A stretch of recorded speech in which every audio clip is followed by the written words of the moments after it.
السلام عليكم ورحمة الله وبركاته.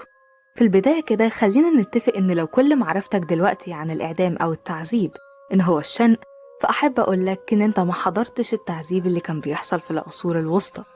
لأن اللي كان بيحصل كان أكتر بشاعة من كده بكتير. في العصور الوسطى كان في طرق تعذيب بتدل إن الإنسان ده أكتر حاجة وحشية على كوكب الأرض،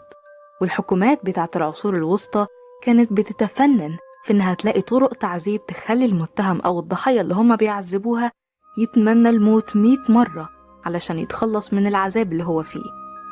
في مفكر يوناني اسمه تيرو كورال عاش في القرن الأول قبل الميلاد، كان عنده مقولة بتقول إنك تعاقب المجرمين بشكل مباشر ويموتوا في ساعتها عامل بالظبط كأنك بتاكل فاكهة من قبل ما تستوي،